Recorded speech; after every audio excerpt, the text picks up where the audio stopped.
Hello class, welcome to this video on AP Statistics, Chapter 9, Lesson 3, Tests about a difference in proportions. So we want to use significance tests to draw conclusions about a difference in proportions. So for the first learning target, it says state the appropriate hypotheses for a significance test about a difference between two proportions. So when you're comparing two proportions, the null hypothesis has the general form, H0 equals P1 minus P2, or P1 minus P2 is equals to the hypothesized value. Okay, so this is the general P1 minus P2 equals value. Now we're often interested in situations where the difference is 0, right? So then the null hypothesis says, in that case, would say that there is no difference between the two parameters. And so in this case, it would be P1 minus P2 equal to 0. And the alternative hypothesis would say what kind of difference we'll expect, right?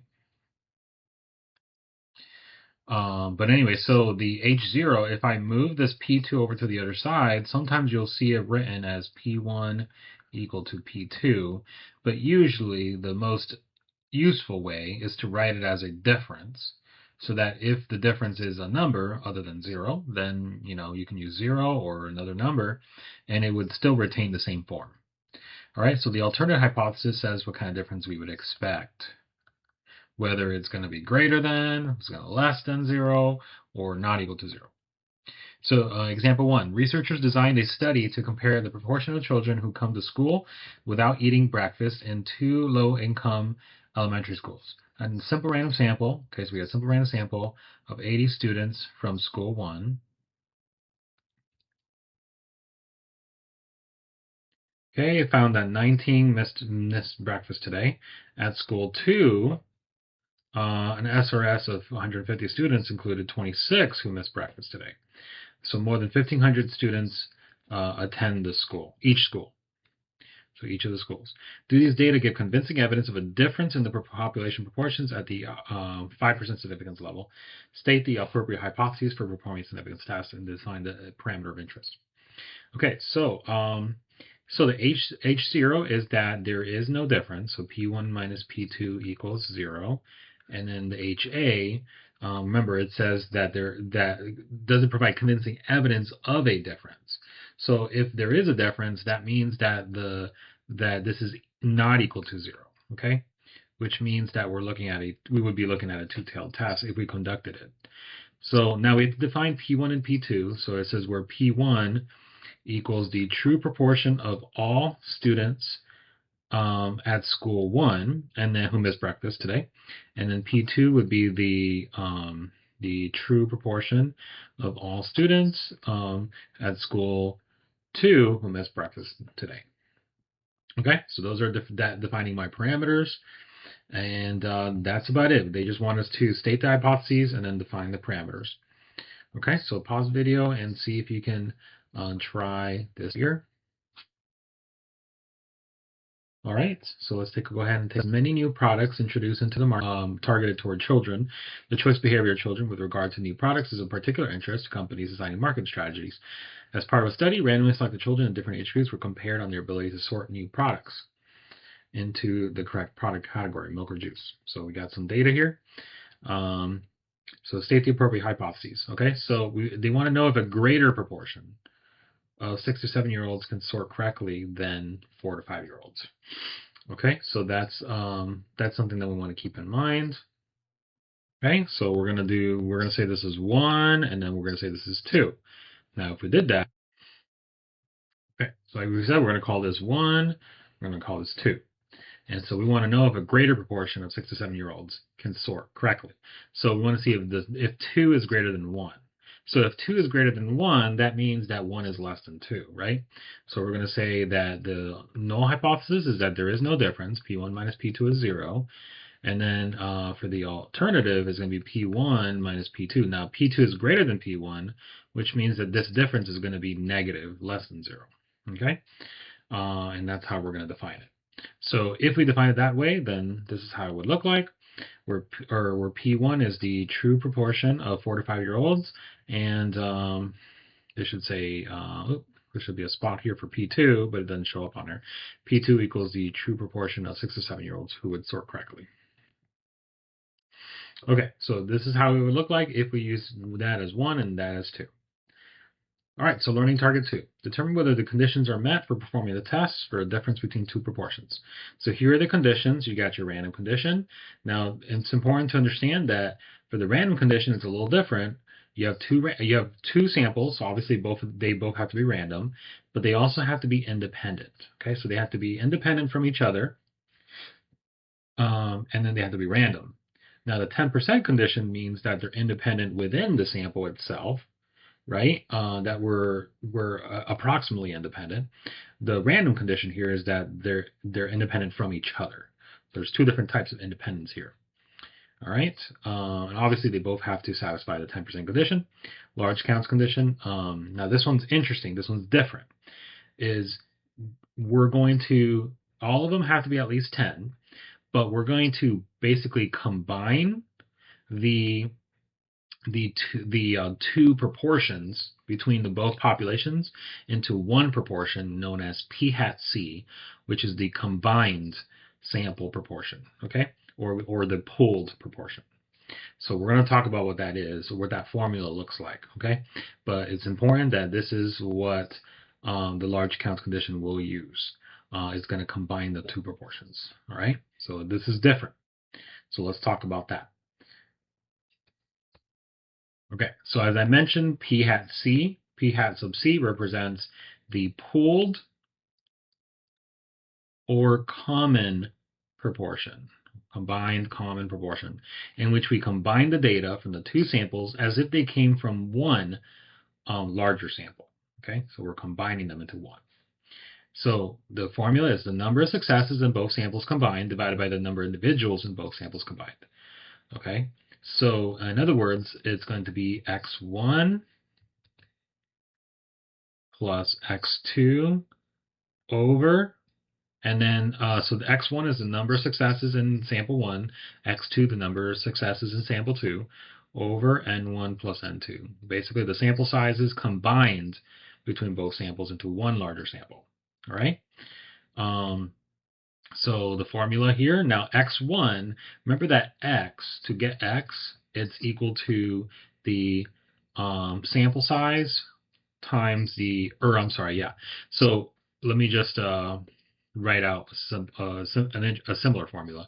Now to get p hat, right, it's going to be x, the number of successes, divided by the number of individuals. Okay, so it's x over n, number of successes over the total number of the total sample size. So in that case, x is equal to n times p hat, right? And so if we use that formula, we're going to convert x1 into n1 p hat 1. All right, so that's what we're going to do. So then p hat c is going to be n1 times p hat 1 plus n2 times p hat 2 over n1 plus n2. Okay, so we have two different formulas for the p hat sub c, right? Let me write this as p hat c. We have this formula, right? Or we have this formula. And they both work. They're both equivalent, right? So if they give you the number of successes, just use this formula. If they give you the percentage and the number of people, the total number of people, then you're going to obviously you're going to be wanting to use this formula. Okay, so in other words, the p hat sub c, the p hat c gives the overall proportion of successes in the combined samples. And just once you combine them, then you can just use that for the large counts condition, and you also use that later. So recall that the random and 10% conditions help us check for independence in the data collection process. Large counts helps us to ensure that the distribution here, the sampling distribution, is approximately normal. So let's look at example 2. So referring to the previous example with the breakfast, so we designed a study to compare the proportion of children who come to school without eating breakfast. We have our sample of 80 students here from school 1. 19 skipped breakfast today. So that 19, guess what? That's your x1, all right? Your 80, that's your n1, Okay, so N1 is 80, X1 is 19. At school 2, an SRS 150 students, so that's your N2. Okay, 26, that's the number of successes. Successes is defined as skipping breakfast, okay, in this example. All right, so that is your X2. Okay, more than 1,500 students attend each school, so that's talking about the population. So that's talking about N. So they're saying that N is greater than 1,500 for both schools, so N1 and N2. A big N, not little n. So big N is the population, little n is the sample size that we take, the little miniature sample size. Do these data give convincing evidence of a difference in the population proportions at 5%? So let's check the conditions. So the random sample, random condition, remember, they have to be independent and they have to be random. Now we know that they're simple random samples because it says right there, SRS in the problem, right? So it's this SRS right here. So that means it's simple random sample. So we know it's random. And we can assume that the students in both schools, they're independent from each other. Okay, so we can assume that we have independent random samples because they're completely different schools. There shouldn't be any reason that one school will link to another school. So independent random samples of 80 students from school 1 and 150 students from school 2. Okay, so now we're going to do the 10% condition for both. So for the school number 1, 80, we can assume is less than 10% of the population at school 1. In fact, we don't have to assume that. We can for sure know that because they said that the population size is greater than 1,500. So then what is 80 over 1,500? So 80 over 1,500 is 5%, right? So it's about approximately 5%, which is less than 10%. Okay? And then if I look at the 150, so let's see, 150 over 1,500 is approximately 10%. But we know that it's greater than 1,500. So if it's greater than 1,500, that means that this is actually less than 10%. Okay? So we can actually effectively say it's less than 10%. So less than. All right, so that means it checks out for both. Okay, so we're good. So 150 is less than 10% of the students at school 2. All right, now we're going to combine the two samples into one, right? So remember, it was x1 plus x2 divided by n1 plus n2. So x1 we said is 80 students, and then x2 is 150, not 150, I'm sorry. This is incorrect. This is the total. Okay, so that goes on the bottom. So the X1, out of the 80 students in school 1, it was 19 that skipped breakfast. Okay, and then for the next school it was 26. So it's 19 plus 26. Okay, so we got 19 plus 26 over, and then 80 students at school 1 total, plus 150 individuals from school 2. All right, so it's going to give us 45 out of 230, which a combined proportion of 0.196, okay? That's what we mean by the p hat c. Now we're going to use that for the large counts. If those are greater than or equal to 10, then we're good. All right, so we got n1 p hat c, so we have 80 times 0.196, and that's going to give us 15.68, which is, of course, greater than 10. N1 times that, so we're going to do, that was, N1 is 80, so 80 times 1 minus that. So 1 minus 0.196, which is 64.32, which is greater than 10, so that's good, that checks out. Now for the other school, it was 150 students, and this is 1 minus, now it's still 0.196, so that doesn't change. So this right here is equal to 0.804. So we're going to use that down here, okay? So that way we don't have to write it again, the 1 minus. Okay, so 150, 19.6% of 150 is around 29.40, and which is greater than 10. Okay, and then this one is 120.6 around there, which is greater than or equal to 10. Okay, all right. So it checks out the condition. That's it. All right, so for the check, refer to the check at learning target 1 to determine if the conditions for performing the test are met. I'm not going to show you the scaffold because it's the same idea, but here's the learning target 1 check, and use this to help you determine if the conditions are met.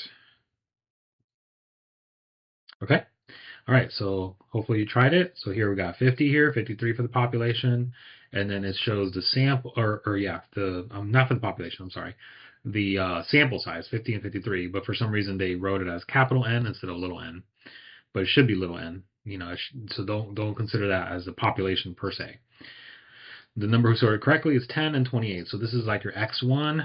So this is really like your N1. This is like your X1. This is like your N2. This is like your X2. Okay. So that's what we're going to use for the check. Okay. So we're going to do that. Okay.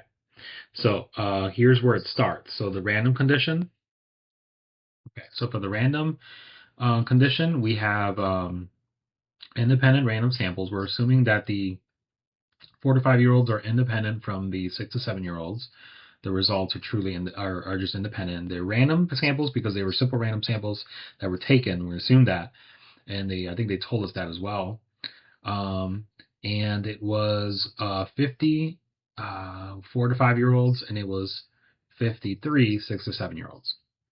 Okay, so now for the 10% condition, so this is good. This is check. So the 10% condition, we're going to say, okay, 50 is going to be less than 10% of all 4 to 5-year-olds. We're going to assume that. That makes sense. That's very reasonable. And 53 is less than 10% of all 6 to 7-year-olds. There's a lot of 6 to 7-year-olds. It's probably safe to say that 53 is less than 10% of all of them. All right, so now large counts condition. We're going to use the combined or the common proportion or pooled proportion for this.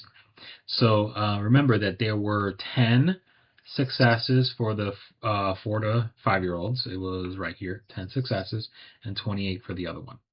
Okay, so it's 10 plus 28 over the total, 50 plus 53, which is 38 over 103, which is 0.369, around there. So so now we're going to do this, N1, so 50 times that should be around 18.45. Let's double check, 18 point something. Okay, so we got 18.45. Greater than or equal to 10, so that's good. And then this one's 50 times 1 minus that, that's 0.631. So around there.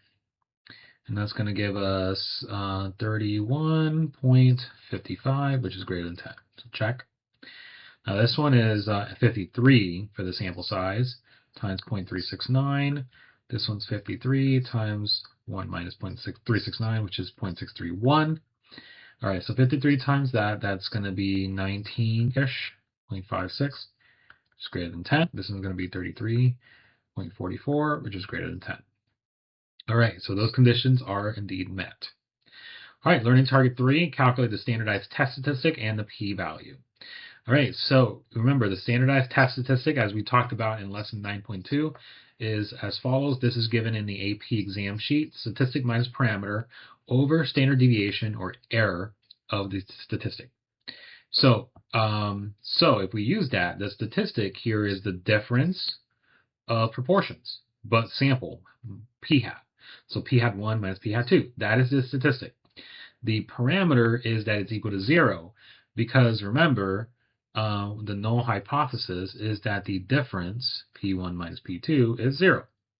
Okay, so that's why we input that into this parameter, which is there.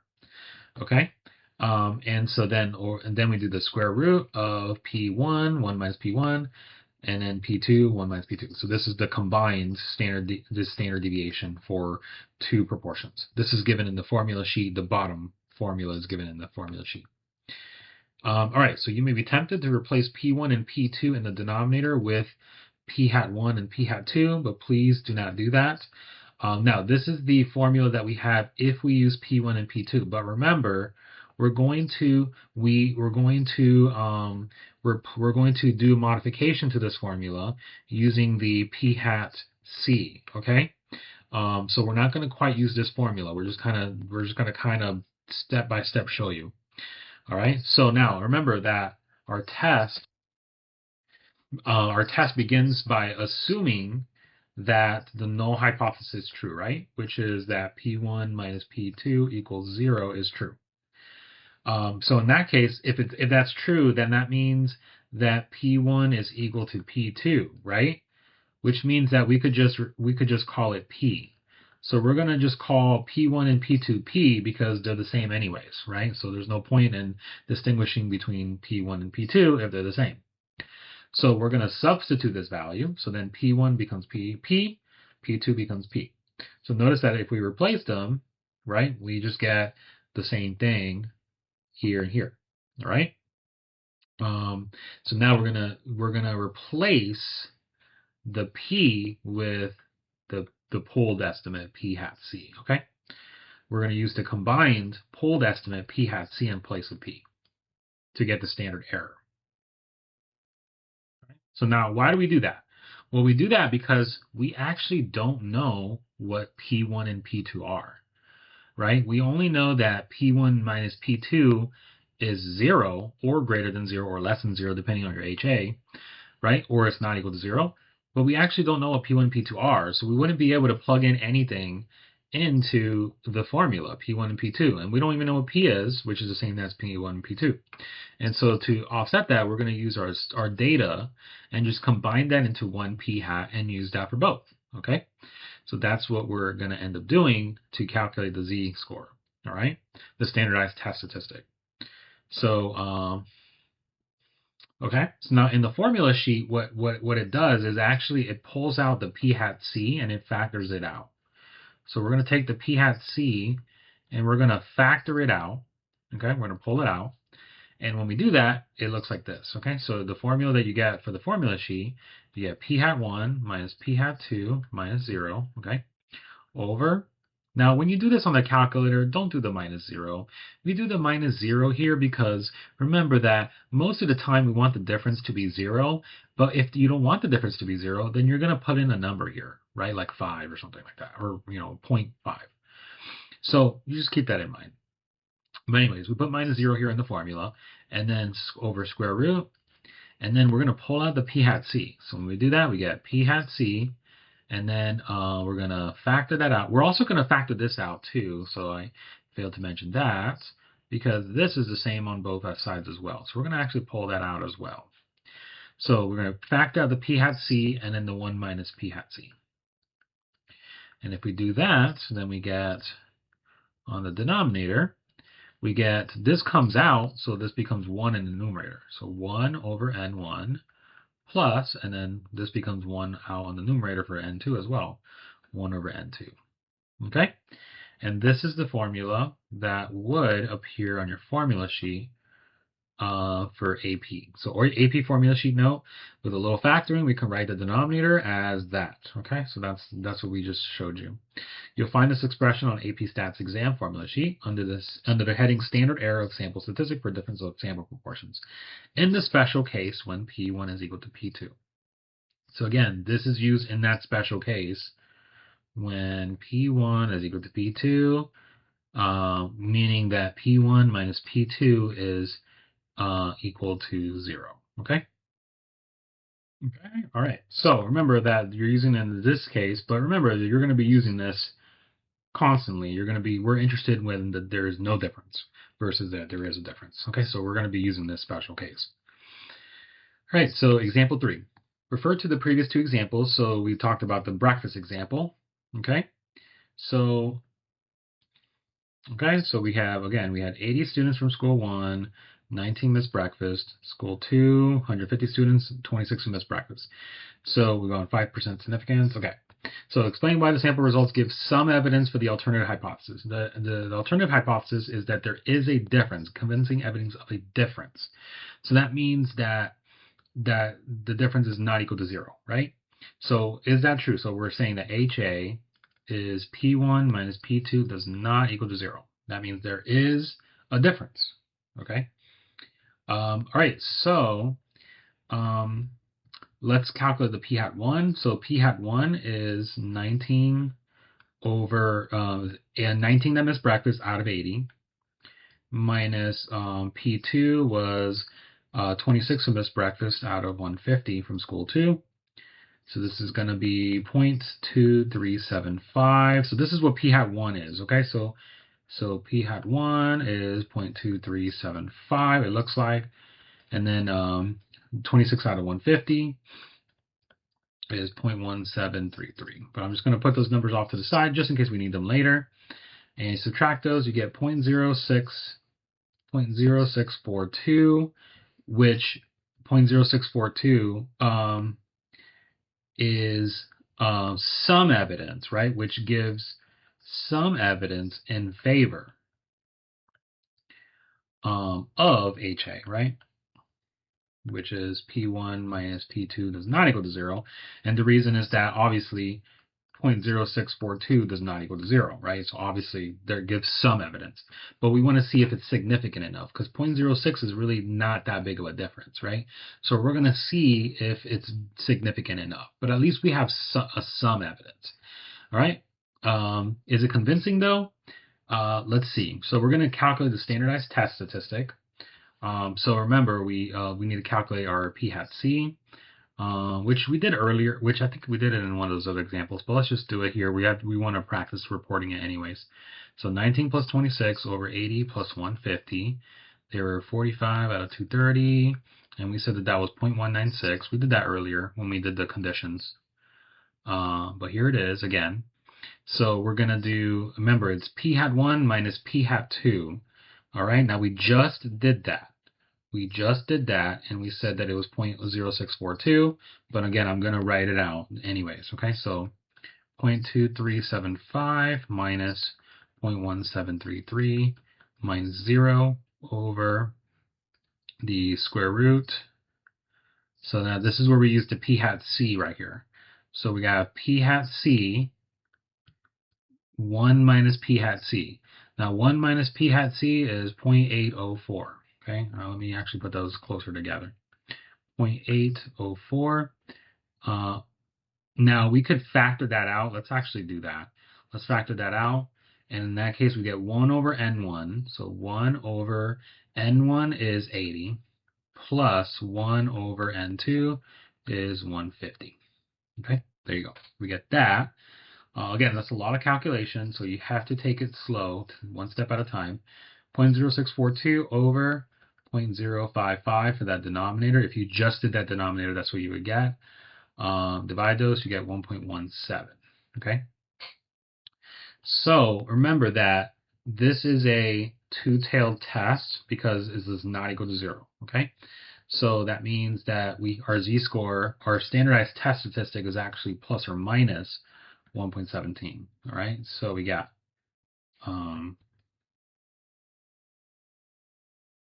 we got 1.17 here. Oops, I'm just going to write it as 1.17, and then here negative 1.17. It's symmetric, and we want the area on both tails put together. So the p-value is going to be area in both tails put together. Okay? All right, so we're going to do z is less than or equal to negative 1.17 and also greater than or equal to 1.17. So we're going to look up negative 1.17 on the table. So negative 1.17, negative, oops, I got to look on this side. So negative 1.17 here is 0.1210, okay? That's the area on the left. Then we got to double it to get both areas put together. Okay, so 0.121 is what we get. 1210. So let me do that here. So it's going to be 2 times 0.1210. And if I double that, I get 0.2420. That's going to be the p-value.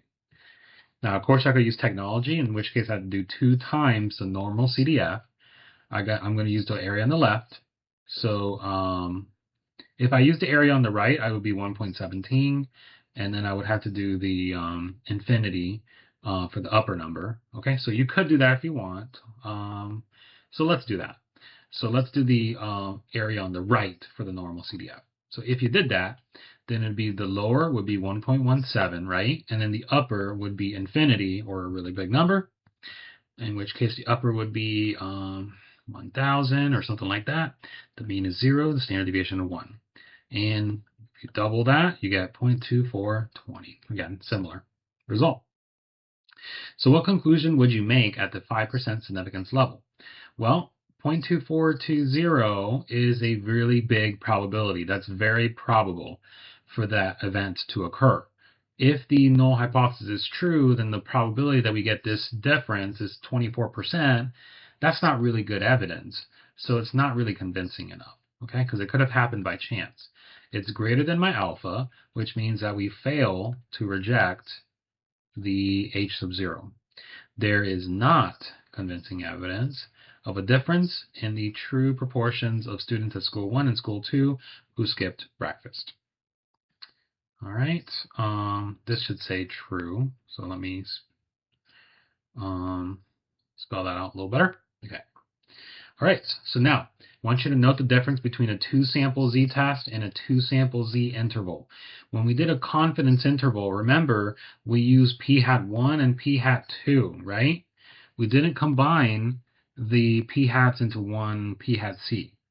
And remember, we didn't do that because we already knew p hat 1 and p hat 2, so we could have just used that here. But, and that would be the standard error for the confidence interval. But for the 2-sample z-test, it looks a little different, right? We're using p hat c. So we want to keep in mind that there may not be consistent results between the 2-sample z-test and 2-sample z-interval because of this fact, because it might be a little different because of the p hat c. Okay, so we just want to keep in mind that there's a little bit of a difference there. So with that in mind, go ahead and we're going to refer to the previous 2 checks. Here is the situation, the scaffold for the problem. Let me show you the actual problem itself as well. This is for the data for the 4 to 5-year-olds and so on and so forth. So let's show you that data. That's over here. We want to perform the significance test here.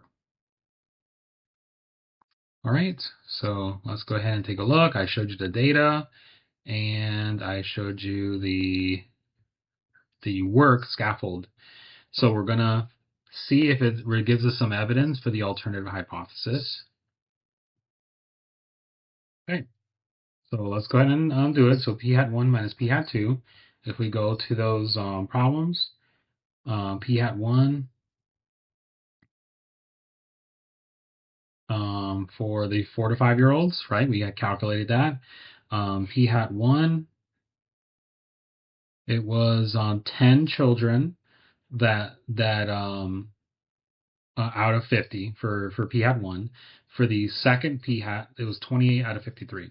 So 10 out of 50 and then 28 out of 53. Okay, so we're going to write that down.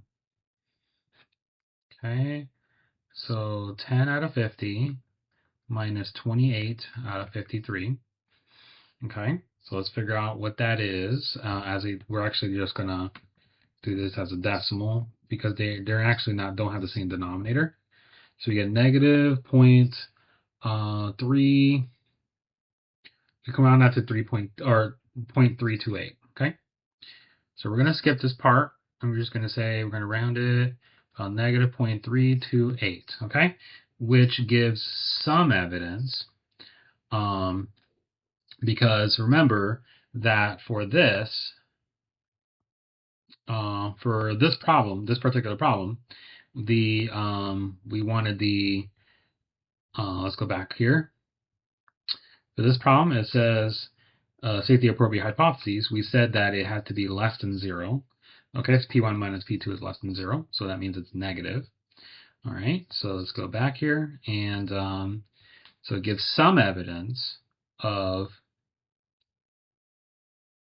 in favor of HA which is P1 minus P2 is less than 0, because we get negative 0.328 is less than 0, okay?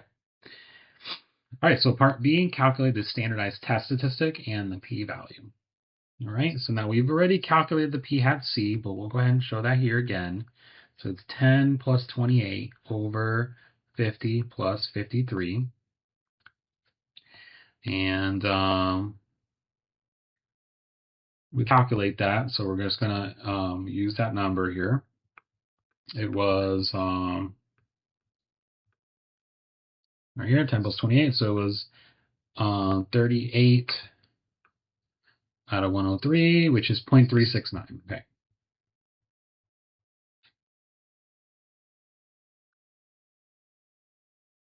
.369. Okay, so that's our p hat c, and then we're going to calculate our z-score, which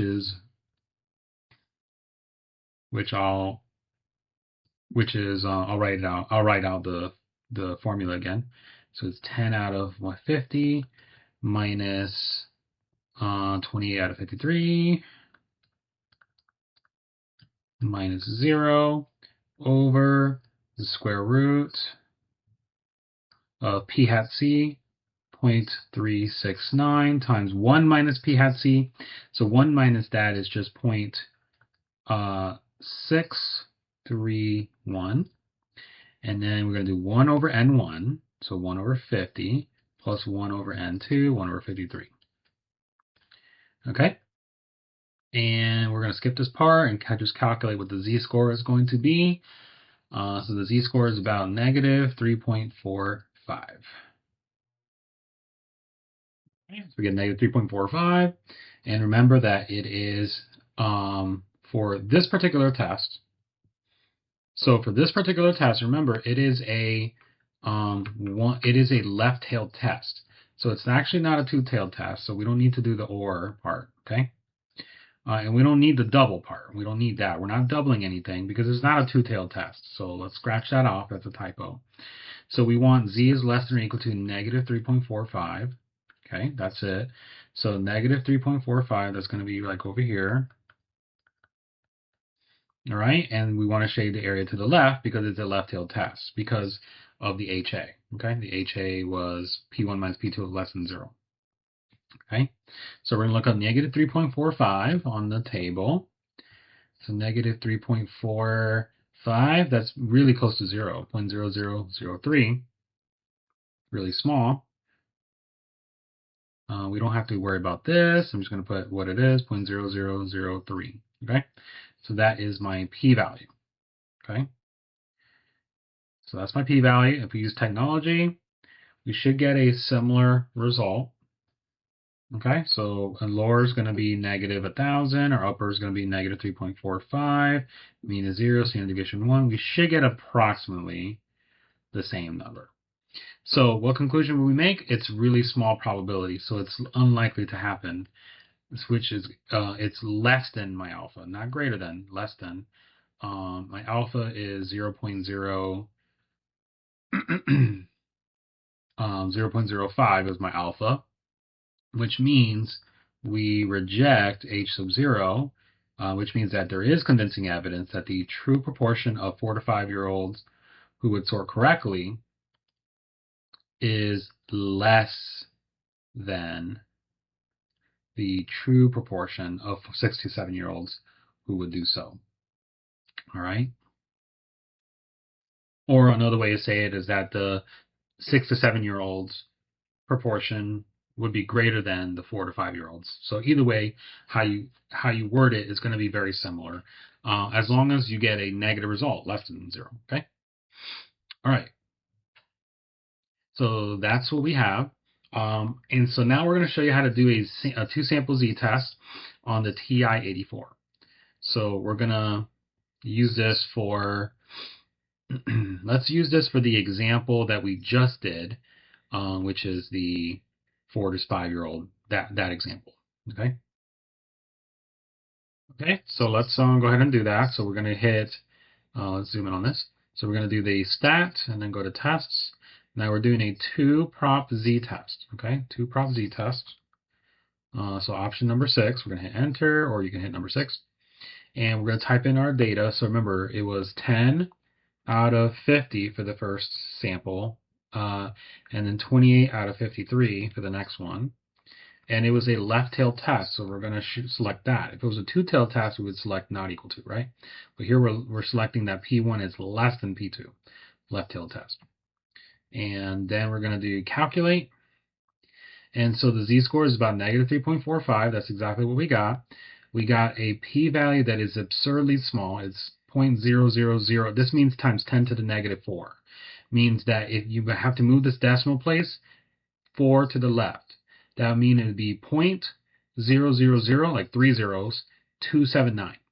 We got 0.0003, which that's fine because that rounds to that. 0.000, if I bump this up to a 3, then that'd be the exact same probability, okay? So using technology, you get a very similar result. They give you the p-hat1, p-hat2. This right here is your combined p-hat. This is your p-hat-c, where it just says p-hat. It doesn't say 1 or 2 next to it. That's the 0.369 that we got, okay? And then, yeah, and then that's what they give you. So those are the results.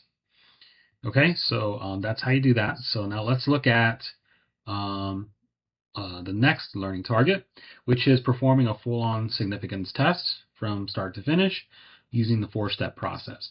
Now, as we mentioned before, you're going to use your standardized test statistic of the following, which is what we used before. Nothing new there. Again, remember that they factored this out. So you could write this as a factored form, which is p-hat1 minus p-hat2 minus 0. Really, you can just ignore the 0 for the purpose of calculation, but we're going to write it anyways.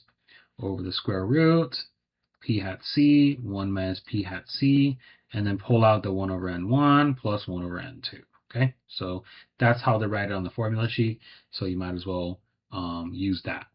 Okay, so find the p-value and all that good stuff. All right, so let's do a full-on process. So example 4. So high levels of cholesterol in the blood are associated with a high risk of heart attacks. Using a drug to lower, will using a drug to lower blood cholesterol reduce heart attacks? The Helsinki heart study recruited middle-aged men with high cholesterol but no history of other serious medical problems to investigate the question. Volunteers, so we got from volunteer subjects, who were assigned at random, so they were randomly assigned here, random assignment, to one of two treatments. 2,051 men took the drug gemfibrozil to reduce their cholesterol levels, and a control group of 2,030 men took a placebo.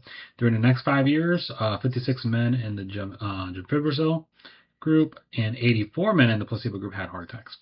Do the results of the study could give convincing evidence at the 1% significance level that gemfibrozil is effective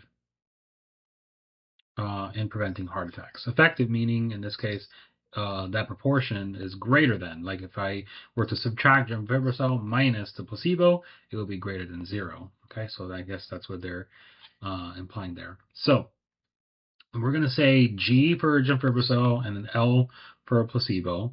So we're going to say the proportion of gemfibrozil minus the proportion of placebo. That difference, there is no difference for the null hypothesis. But for the alternative is that there is a difference. And so if I subtract them, gemfibrozil will be more effective. So that proportion is actually going to be less than 0 because not greater than 0 because, effective means that it prevents heart attacks, which means you should have less heart attacks, which means that the P sub G hopefully will be smaller. The percent who get heart attacks from gemfibrozil will be less than those from placebo, or will be, less than, which means that this will be a negative number, ideally. So it would be less than 0. So we got to be careful with that. It's actually less than 0 because we're preventing heart attacks. All right, so where P sub G equals the true heart attack rate for middle-aged men, like those who took gemfibrozil, and P sub L, it would be the true heart attack rate for middle-aged men like these who took a placebo using alpha equals 0.01. All right, so what kind of test are we doing? We're doing a 2-sample z-test for P G minus PL. Okay, so that's what we're doing. So the random condition is satisfied because even though we have volunteers, these volunteers were randomly assigned. So we have random assignment to one or two groups, so we're good. The 10% condition, we don't have to check the 10% condition. So we don't have to check it because we're not sampling these people without replacement from a population. We're taking volunteers and we're randomly assigning them. So it's completely different. We don't need to do the 10% condition. Now, for the large counts, we have to calculate our combined or pooled proportion. So it says here we have 2051 in the drug group, and 56 had heart attacks. So 56 out of 2051. And in 2030 for the placebo, 84 had heart attacks. So we had combined those. Okay, so 56 plus 84. Those are the ones that had heart attacks in both groups. First group is 2051. The second group is 2030. So if we combine them, that's 140 out of a total of 4,081, combining both groups. You get 0.0343. This is a decimal right here. So if I were to use a large counts condition, N1 times P hat, this should say actually NG for gemfibrozole. And then this should say L for the placebo. So I should change that. But here we got, there's 2051 in the gemfibrozole group, and then 0.0343 for the P hat C. So that's 70.35, which is greater than 10. And then we got 20, 30, or 20, still 2051, times, now 1 minus that is 0.9, 0.9657. And if I multiply that, I get 1,980.65, which is greater than 10. Check for that. I forgot to check these off, so those are good. Now this one is, there's 2030 of these guys. And 3% of that is 69.93. And then if that passed, that means this one's definitely going to pass.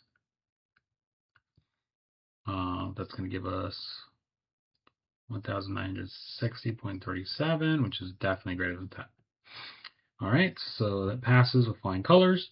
So now we're going to do. So we have the P sub G, which is 56 that had heart attacks out of 2051. This one was 84 out of 2030. So we need to calculate those. So for the P hat for gemfibrozole, that was 0.2073. So about 20.7% heart attack rate. And this one here is for the placebo. Oops, that's a pretty big heart attack rate. It should be 0.02%. Sorry, 0.02073. Let me double check that actually. Let me see. Double check that number. Does that seem too high? 20% for that? It's too high of a heart attack rate. 0.0273. Okay, 0.0273. Okay, 0.273. So it's a 2%. Now 84 out of 2030 should be more like 4%. Okay, 0.0414. That's much better. So I'm going to subtract those two rates, right? Minus 0.0414 minus the hypothesized difference, which is going to be 0, right? The null hypothesis is that P sub G minus P sub L is 0. Over, I'm going to do the square root. This is where we do the square root of the P hat stuff. So the P hat, 0.0, C, 0.0343. 1 minus P hat C is 0.9657 times then 1 over N sub G. So 1 over, there's 2051 in the fibrozole group, gemfibrozole group, and then 2030 in the other group, placebo. All right, and so that's going to be negative 0.0141 for the numerator over, if I subtract those, and then on the bottom, if you did the bottom, you should get around 0.0057. So if you divide those, you get negative 2.47-ish, okay? So now this is a left-tailed test, right? So that means the z-score is negative, so we're good. So we got z is negative 2.47. We're going to shade to the left, and that will be my p-value, okay? And we're going to need to calculate that, so negative 2.47. Looking that up in the table, which I've showed you how to use the table before, so I'm not going to show you for this one. You get 0.0068, so really small. Now, if you use the normal CDF, your lower is negative infinity, so we're going to use a negative big number, negative 1,000. Then negative 2.47 for the upper, and then mean of 0, standard deviation 1. So you get about the same value there. So that p-value is very small. That means we can conclude that we do have enough evidence. So we're going to reject. This is actually less than even 0.01 for my alpha. So we reject H sub 0. There is convincing evidence of lower heart attack rate for middle-aged men like these who take gemfibrozil than for those who only take placebo. And now we're going to interpret the p-value here. So assuming that the null hypothesis is true and that there is no difference in the effectiveness of the two treatments, there is a 0.0068 probability of getting a difference in the heart attack rate for the two groups of negative 0.0141, that's our difference that we got, or less, right? Because it's a left-tailed test, just by chance involved in random assignment, okay? So this is how you would interpret the p-value for a situation like this, with not only with a difference in proportions, but also involved in a situation where you have an experiment with random assignment. Okay. All right. Go ahead and pause the video, see if you can try this problem. I'm going to show you the rest of it as well. But here's the situation. Here's the state part and the plan and the do part and the conclude part. So go ahead and try it out. All right, so let's take a look at it. So Phoebe has a hunch that older students at her very large high school are more likely to bring a bag lunch than younger students because they have grown tired of cafeteria food. She takes a simple random sample of 80 sophomores and finds that 52 of them bring a bag lunch. Simple random sample of 104 seniors reveals that 78 of them bring a bag lunch. Do these data give convincing evidence to support Phoebe's hunch at the 5% significance level?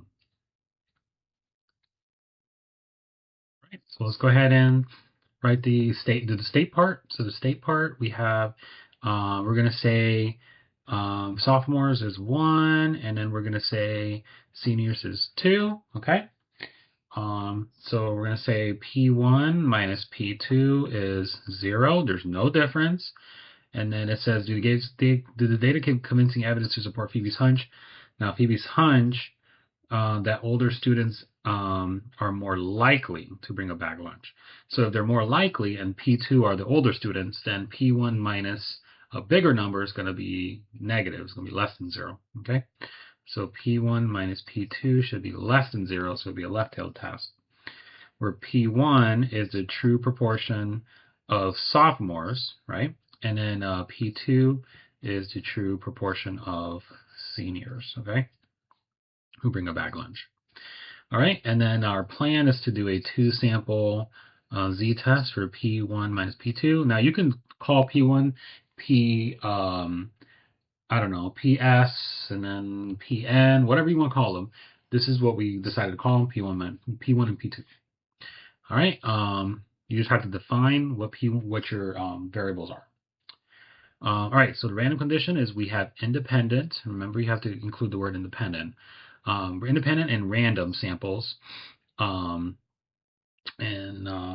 This example, I'm trying to remember. It was 80 sophomores and 104 seniors. So 80 sophomores and 104 seniors. So there you go. They're independent. And 10% condition, we're going to assume that 80 is less than 10% of all sophomores. and 104 is less than 10% of all seniors. That's pretty reasonable. And we're going to do the large counts condition. We need the combined sample proportion. So we're going to need the numbers for that. So 52 out of 80 brought a bag lunch for sophomores, and 78 out of 104. So 52, 78, 80, 104. So 52, 78, 80, 104. So we need to combine those together.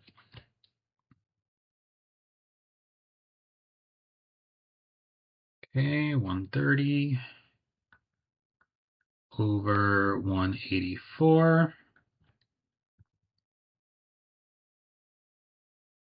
So 0.707-ish. Okay. All right. We'll use that. And then, so let me just double check the numbers, 52 and 78. 52, 78, 80, and 104. Okay, so looks good. So now we're going to do, for this one, there's 80 for the senior group, or for the sophomore group, times the p hat c, 0.707. This one's 80 times 1 minus 0.707, which is 0.293. This one was 104 seniors times 0.707. This one's 104 seniors times 0.293. Okay, figure out what those numbers are. So for the first one, should be, if I multiply those, I would get around 56. Let's double check that. 56-ish, 56.56. Okay. So 56.56, which is definitely greater than 10. Check for that. And for the next one, we should get about 23, 24.4, which is greater than 10. And then 73.528, which is good, definitely greater than 10. And then 30.472. And you could round these numbers. You don't have to do the decimals. That's fine. All right, so for the due stage, we're going to do the p hats. So remember, p hat 1 is, let's see, 52 out of 80 people. And this one's 78 out of 104. So 52 out of 80, so 0.65. And then 78 out of 104 is 0.75. So it's perfect. So 0.75. All right, so then we're going to subtract those. So we get 0.65 minus 0.75, and then minus 0, okay, over standard deviations, square root. The p hat c is 0.293. That's what we said, so 0.293 times 1 minus p hat c, which is 0.707, times 1 over, there were 80 people in one group, plus 1 over, and there were 104 in the other group. Okay, so lots of stuff going on, but 0.65 minus 0.75 is negative 0.10, and then we'll do the other part, which is 0.293 times 0.707, 1 over 80 plus 1 over 104. See what that is real quick. So 0.067-ish. 7 around there. But either way, I'm going to take that number and do negative 0.10 divided by that number. And I'm going to just copy all that. More decimals the better, because then you can get a better answer. So negative 1.48 for my z-score.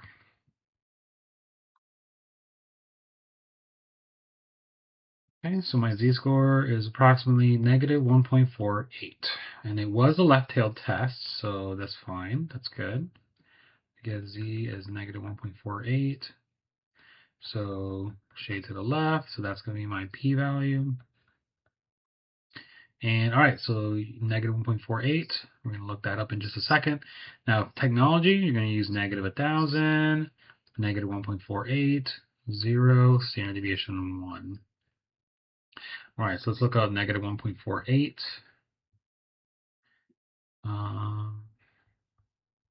Negative 1.48, so that's 0.0694. So 0.0694. All right, and then, oops, I put it in the wrong number. Now, if you do it on the calculator, you should get 0.06999 around there, or 0.0694. It's going to be really close to what we got. But in any case, if whichever one you use, it's going to be greater than our alpha, where alpha is 0.05, so that's a typo. There should be greater than. So that means we fail to reject H sub 0, which means that there is not convincing evidence that the true proportion of sophomores who bring a bag lunch is as large or larger than, right? So, or rather that is less than, sorry about that, is less than, because we're doing the HA, less than the true proportion of seniors who do. Okay, and there you go, and that's it for that. Now, if you wanted to interpret the p-value, which I guess could be a part B, let's just say we interpret the p-value. So if we wanted to interpret the p-value, because we did that in the previous example, but for some reason we didn't include that here, but we could interpret the p-value. So if H sub 0 is true, which is that there is no difference, so if there is no difference in the true proportion of sophomores, I'm just going to shorten it, sophomores and seniors. So if there's no if there's no difference in the true proportion of sophomores and seniors who bring a bag lunch,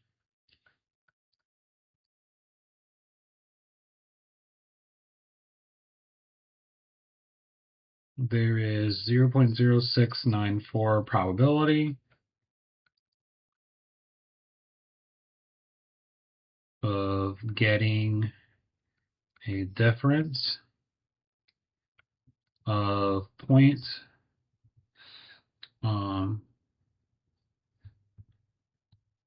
I guess we could say, what we could say is getting a difference as large or larger than one observed, which is negative 0.10. Negative 0.10 or less.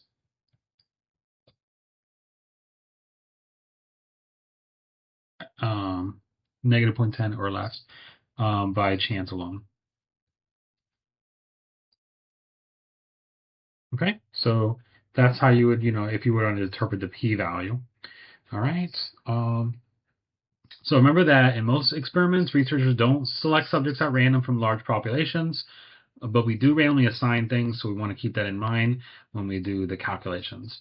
All right, so let's show you how to do this as a 2-sample on the calculator, because we didn't actually show you that, but we'll show you that. I think we didn't get a chance to show you that for this example. We may have shown you that for a previous example. Yes, we did.